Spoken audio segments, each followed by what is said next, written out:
परिसरामध्ये जुगारासारखी fun game खुलेआम, पोलिसांनी झोपेतून जागे व्हा अशी ग्रामस्थांची मागणी। सुपे परिसरात अनेक ठिकाणी सुरू असलेली फन गेम नावचा जुगार सदृश खेळामुळे युवकांचे भविष्य अंधारात जात असून आर्थिक, सामाजिक, कौटुंबिक नुकसान होत आहे। त्यामुळे यावर तातडीने कारवाई करण्याची जोरदार मागणी सुपे ग्रामस्थांकडून होत आहे। सुपे परिसरात विविध ठिकाणी फन गेम जोरात सुरू आहे।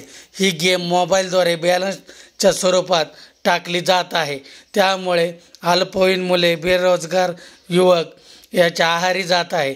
या खेळाचे आमिष मोठ्या प्रमाणात तरुणांना दाखवले जात आहे। त्यामुळे सुपे परिसरातील अनेक युवकांची आर्थिक लूट झाली आहे। तरी तात्काळ फन गेम चालवणाऱ्या, ऑनलाईन मोबाईलद्वारे चालवणाऱ्या इसमांचा शोध घेऊन त्यांच्यावर फौजदारी दाखल करा अशी सुपे ग्रामस्थांची, सामाजिक कार्यकर्त्यांची व सजीव संरक्षणची मागणी आहे। तरी सुपे परिसरातील पोलिसांनी तत्काळ कारवाई करावी अशी सुपे ग्रामस्थांची मागणी।